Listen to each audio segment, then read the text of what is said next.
Welcome back to your favourite YouTube channel Mahak so with education. तो आज की class जो है काफ़ी ज़्यादा महत्वपूर्ण होने वाली, तो वीडियो को स्किप मत करिएगा, इन तक बने रहिएगा, चैनल को सब्सक्राइब लाइक कमेंट शेयर जरूर करिएगा। तो आज की जो क्लास है वो एसएससी वाले, railway, UPSC, PCS all competitive exam के लिए ये क्लास होने वाली है। तो आज की जो क्लास में हम संसद से संबंधित महत्वपूर्ण प्रश्न के बारे में बात करेंगे और ऑप्शन टॉप एमसीक्यू के साथ में आपको उसके बारे में थ्योरी में बताऊंगी। तो वीडियो को स्किप मत करिएगा, इन तक बनी रहे, चैनल को सब्सक्राइब लाइक कमेंट शेयर जरूर करिएगा। तो आज की क्लास को करते हैं स्टार्ट। तो आज का आपका पहला प्रश्न है, तो आपका पहला प्रश्न देखिए क्या है कि भारतीय संविधान के किस अनुच्छेद में कहा गया है कि संघ के लिए एक संसद होगी। तो फिलहाल इसका करेक्ट आंसर ऑप्शन बी, अनुच्छेद यानी आर्टिकल 79 में कहा गया है कि संघ जो है एक संसद होगी। तो आइए इसको विस्तार से थोड़ा हम जानते हैं। तो देखिए, भारतीय संविधान के भाग 5 के तहत अनुच्छेद 69 में स्पष्ट रूप से संसद के गठन का प्रावधान किया गया है। इसके अनुसार भारत संघ के लिए एक सर्वोच्च कानून बनाने वाली संस्था यानी संसद होगी, जो राष्ट्रपति और 2 सदनों से मिलकर बनेगी। यह अनुच्छेद दर्शाता है कि भारत में कानून निर्माण की शक्ति किसी एक व्यक्ति में निहित नहीं होगी, बल्कि वो लोकतांत्रिक संस्था में निहित होगी। भारत की संसदीय प्रणाली ब्रिटिश संसदीय मॉडल से प्रेरित है, जो देश की विविधता को सही प्रतिनिधित्व देती है। तो आपका अगला प्रश्न है कि भारतीय संसद में कितने सदन, ये आप सभी को पता होगा, एक एक बच्चे को पता होगा। इसका करेक्ट आंसर है ऑप्शन बी, 2 इसलिए सही क्योंकि भारत को जो संसद के कितने सदन हैं, 2 होते हैं। तो चलिए आइए इसको विस्तार से हम थोड़ा जानते हैं कि संसद के बारे में। तो भारतीय संसद 2 सदनीय है। कौन सी व्यवस्था, ये 2 सदनीय व्यवस्था है अपनाया गया था, जिसका सीधा मतलब है कि 2 अलग अलग सदन कार्य करते हैं। इसमें पहले सदन को राज्यसभा कहा जाता है और दूसरे सदन को क्या कहा जाता है, आप कमेंट करके बताइएगा। और भारतीय संघ को राज्यों के केंद्र शासित प्रदेश को प्रतिनिधित्व करता है और उच्च सदन कहा जाता है। मतलब जो हमारा राज्यसभा है वो किसे कहते हैं, मतलब जो भारतीय संघ के राज्यों और केंद्र शासित प्रदेशों का प्रतिनिधित्व करता है, ठीक है, उसे हम कहते हैं उच्च सदन यानी अपर हाउस, ठीक है, उसे हम क्या कहते हैं, अपर हाउस कहते हैं।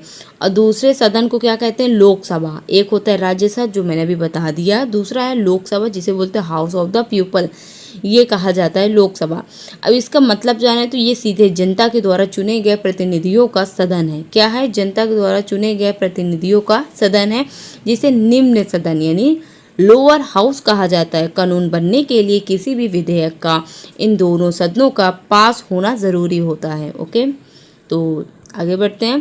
क्वेश्चन नंबर 3, ये भारतीय संसद के मुख्य अंग कौन से। तो इन सभी का आंसर आपको मुझे ऐसा लगता है सभी को पता होगा कि मुख्य अंग कौन से हैं। तो आप ऑप्शन डी देख रहे हैं, क्या ये सही है, नहीं सही, क्योंकि मंत्रिमंडल जो है ये मुख्य अंग नहीं होता, ये लोकसभा और राज्यसभा सही है। ऑप्शन सी देख रहे हैं, राष्ट्रपति होते हैं, लोकसभा होते हैं, लेकिन ये प्रधानमंत्री नहीं होते। ऑप्शन ए देख रहे हैं, लोकसभा होते राज्यसभा, लेकिन इसमें एक अंग और है। तो ऑप्शन बी देख रहे हैं, ये सही होगा। ऑप्शन बी आप देख पा रहे हो, option B that is the correct answer of this question, क्योंकि ऑप्शन बी देखिए, राष्ट्रपति लोकसभा और राज्यसभा ये भारतीय संसद के मुख्य क्या हैं, हाँ मुख्य अंग हैं। चलिए इसके बारे में थोड़ा विस्तार से हम जानते हैं। तो कई लोग ब्रह्मवंश केवल लोकसभा और राज्यसभा को संसद मान लेते हैं कि यही दोनों मिलकर संसद बनते हैं, लेकिन वो गलत है, क्योंकि तकनीकी रूप से भारत के राष्ट्रपति भी संसद का एक अभिन्न अंग है। हालांकि राष्ट्रपति जो है संसद के किसी भी सदन में बैठते नहीं हैं, ना ही उसमें चर्चाओं में भाग लेते हैं, लेकिन उनके बिना कोई भी विधायी प्रक्रिया अधूरी होती है। संसद के दोनों सदनों द्वारा पारित कोई भी विधेयक तब तक देश का कानून यानी एक्ट नहीं बन सकता जब तक उस पर राष्ट्रपति अपना हस्ताक्षर करके उसे स्वीकृति ना दे, ठीक है। जब तक अगर राष्ट्रपति उस चीज़ को, उस प्रक्रिया को, विधायी प्रक्रिया को स्वीकृति दे दे और एक्सेप्ट कर लेता है, साथ में हस्ताक्षर कर देता है, तो वो पूरा कंप्लीट हो जाता है। अगर वो ना शामिल हो तो इनकम्प्लीट होता है। इसके अलावा राष्ट्रपति संसद को जो है ये सत्र को बुलाने और समाप्त करने की शक्ति रखते हैं। चलिए आगे बढ़ते हैं। आपका क्वेश्चन नंबर 4 है। क्वेश्चन 4 देखिए बहुत ही अच्छा है कि राष्ट्रपति का सभापति कौन होता है। चलिए बताइए राष्ट्रपति का सभापति कौन होता है। Correct answer option B, Bharat का उपराष्ट्रपति जो होता है राज्यसभा का सभापति होता है।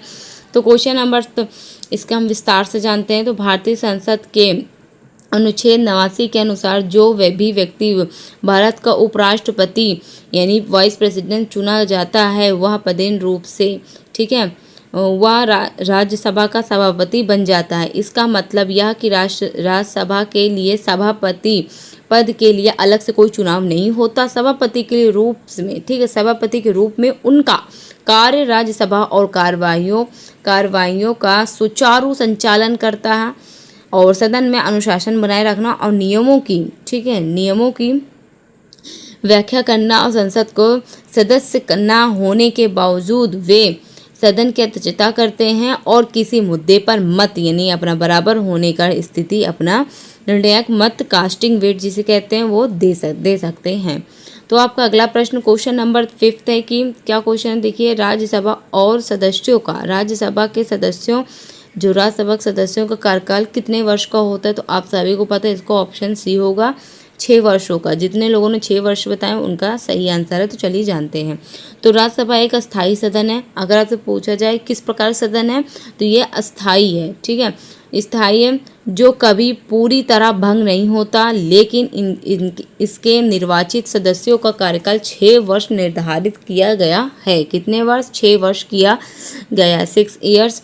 और सदन के निरंतरता बनाए रखने के लिए एक विशेष व्यवस्था की गई है जिसके निहित के इसके तहत 1/3 यानी 1/3 सदस्य प्रत्येक 2 वर्ष के बाद सेवानिवृत्त यानी रिटायर हो जाते हैं। इन खाली हुए सीटों को भरने के लिए राज्य विधानसभा के द्वारा हर 2 साल में फिर चुनाव कराए जाते हैं, ठीक है, वो हर 2 साल में क्या होता है चुनाव कराए जाते हैं।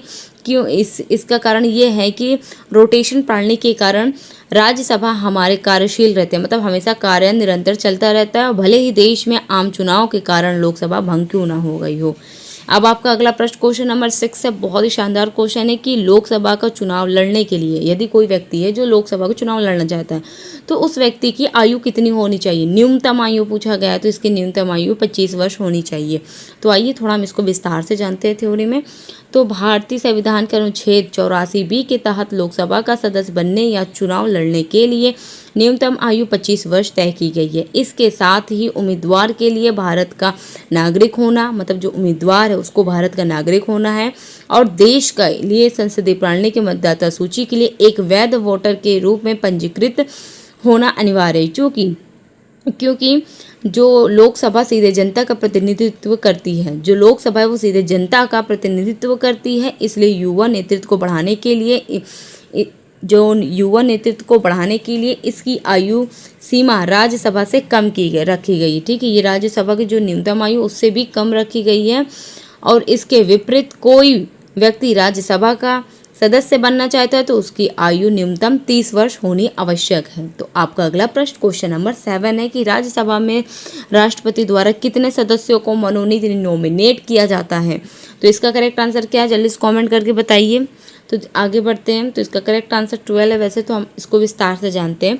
तो संविधान के अनुसार बताते हैं। संविधान अनुच्छेद 80 के प्रावधानों के तहत भारत के राष्ट्रपति राज्यसभा के कुल 12 योग्य सदस्यों को सीधे मनोनीत करने का विशेष अधिकार प्राप्त होता है। ये 12 सदस्य ऐसे विशिष्ट व्यक्ति होते हैं जिन्होंने साहित्य यानी literature, science, art and social service के क्षेत्रों में नाम रोशन किया हो, मतलब इन सभी क्षेत्रों में वो नाम रोशन किए, प्रगति करे, उन्नति की, आगे बढ़े हों, विशेष व्यवहारिक अनुभव प्राप्त किए, जो हर किसी से उनका मतलब व्यवहारिक जो अनुभवी हों व्यवहारिक रूप से, ठीक है, व्यवहार में वो अनुभव हों।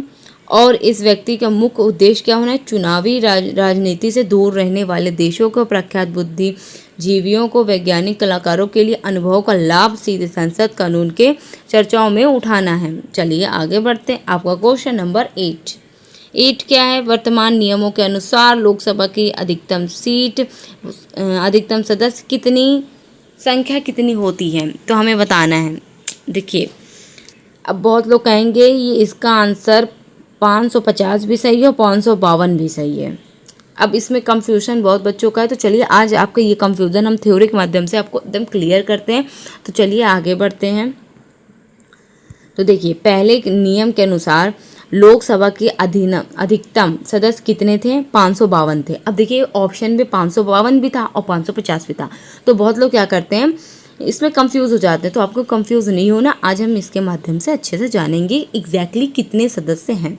तो देखिए, पहले जो नियम थे उसमें लोकसभा की अधिकतम संख्या कितनी थी? 550 अभी है, लेकिन 552 निर्धारित थी पहले, जिसमें 500 जो 30 हैं सदस्य वो राज्यों से हैं, हम मतलब उस राज्य से 530 लोग हैं, और जो 20 हैं वो केंद्र शासित प्रदेश से हैं। मतलब 530 प्लस 20 करेंगे 550 ही हो गया। बचे दो, तो दो सदस्य जो हैं वो इंग्लो इंडियन समुदाय राष्ट्रपति द्वारा मनोनीत होते थे। तो ये होते थे, ठीक है। तो कितने हो गए? 552। बट अब बात करें तो जनवरी 2020 में लागू 104वें संविधान संशोधन के बाद एंग्लो इंडियन संविधान का नामकरण के लिए प्रावधान समाप्त कर दिया गया। मतलब जिससे अब अधिकतम संख्या घटकर 550 हो गई है। तो दो उसमें से घटा दिए गए थे, दो घटे थे, ठीक है, तो 550 रह गई है। तो वर्तमान में बात करें तो वर्तमान में समय में देश की लोकसभा की वास्तविक या प्रभावी सीटों के लिए संख्या 543 है। ये सभी 543 सदस्य देश की जनता द्वारा सार्वभौमिक वयस्क मताधिकार के आधार पर सभी सीधे गुप्त मतदान की चुने जाते हैं। चलिए, आई होप आपको आज की क्लास जो है अच्छी लग रही होगी। अगर अच्छी लगी प्लीज़ चैनल को सब्सक्राइब जरूर करिएगा। अब आगे बढ़ते हैं, और कमेंट में ये बात ज़रूर बताइएगा कि आप टोटल क्वेश्चन जैसे कितने आंसर एक्यूरेट एकदम आंसर सही बताए हैं, ठीक है, एकदम सही आंसर बताए हैं। और जो नहीं आया फिर से वीडियो देखिए और प्रैक्टिस कीजिए। चलिए आगे बढ़ते हैं। आपका क्वेश्चन नंबर जो 9 मोस्ट इंपॉर्टेंट है कि धन विधेयक को संसद के किस सदन के लिए पहली बार पेश किया जा सकता? तो करेक्ट आंसर क्या है? इसका करेक्ट आंसर कमेंट करके बताइए जल्दी से आप लोग। तो इसका पहले हम लोग विस्तार से जानते हैं। भारतीय संविधान अनुच्छेद 109 के तहत वित्तीय मामलों में टैक्स से जुड़े धन विधेयक, यानी धन विधेयक बोले तो मनी बिल, को केवल और केवल लोकसभा ही पहली बार पेश किया जा सकता है। मतलब लोकसभा में ही आप पहली बार पेश किया जा सकता है और राज्यसभा में सीधे नहीं लाया जा सकता। लोकसभा में क्या है, आप पहले ही बार पेश किया जा सकता है, पर राज्यसभा में क्या है, सीधे नहीं लाया जा सकता। तो इसके अतिरिक्त इसे पेश करने के लिए राष्ट्रपति पूर्व अनुमति या सिफारिश की आवश्यकता होती है। जब आपको पेश करना हो तो आप राष्ट्रपति के पूर्व अनुमति होनी चाहिए या सिफारिश होनी चाहिए, ठीक है, तब आप पेश कर सकते हैं। लोकसभा में पारित होने के बाद इसे राज्यसभा के केवल विचार विमर्श और सिफारिशों, ठीक है, विचार विमर्श और सिफारिशों के लिए भेजा जाता है। इस मामले में राज्यसभा को पास बहुत सीमित शक्तियां हैं, ठीक है। चलिए आगे बढ़ते हैं। बहुत सीमित शक्तियां हैं। यह विधेयक को ना तो खारिज कर सकती है और ना बदल सकती है। उसे अधिकतम 14 दिन के भीतर ही वापस लोकसभा को लौटाना पड़ता है। Question number 10। तो क्वेश्चन 10 की बात करें, संसद के 2 सत्रों के बीच अधिकतम कितने समय का अंतराल यानी गैप हो सकता है? तो very most important question and बहुत ही बेहतरीन इंपॉर्टेंट क्वेश्चन है, जो कि हर एग्जाम में इस टाइप के क्वेश्चन पूछे जाते हैं। तो करेक्ट आंसर कितना? 6 महीना। तो संविधान के अनुच्छेद 85 के तहत कानूनी रूप से अनिवार्य किया गया है कि संसद किसी एक सत्र को अंतिम बैठक और ठीक बाद आने वाले अगले सत्र की पहली बैठक के बीच 6 महीने से अधिक का समय नहीं होना चाहिए। मतलब आप 6 महीने से कम हो सकता है, 6 महीने पे तो होता ही है, बट 6 महीने से अधिक आप समय नहीं ले सकते। इसका सीधा मतलब है कि देश की संसद को एक वर्ष में कम से कम 2 बार बैठक अवश्य करनी चाहिए और ताकि विधायी कार्य रुके नहीं। हालांकि व्यवहारिक रूप से ये संसदीय परंपरा के अनुसार साल में 3 बार नियमित सत्र आयोजित किए जाते हैं। इससे पहले साल की शुरुआत में बजट सत्र, मानसून के दौरान मानसून सत्र और साल के अंत में शीतकालीन सत्र शामिल होते हैं। तो thank you for watching my videos. मिलता है नेक्स्ट वीडियो में। आज की क्लास कैसी लगी कॉमेंट सेक्शन में जरूर बताइएगा। और हाँ, अगर आज की मेरी वीडियो यानी जो आपकी मेरी जो मेहनत है आपको अच्छी लगी हो या आपको कुछ इससे जानकारी प्राप्त हुई हो इस वीडियो से, तो प्लीज़ चैनल को सब्सक्राइब, लाइक, कमेंट, शेयर जरूर करिएगा। साथ में आप कमेंट करके बताइएगा आज की क्लास कैसी लगी। एंड आप 10 में से कितने क्वेश्चन आपने खुद किए, एक्यूरेट आंसर आपने गेस किया है या आपको आया एकदम एग्जैक्टली, तो प्लीज़ कमेंट करके बताइएगा। And thank you for watching my videos. मिलता है नेक्स्ट वीडियो में, तब तक के लिए बाय बाय।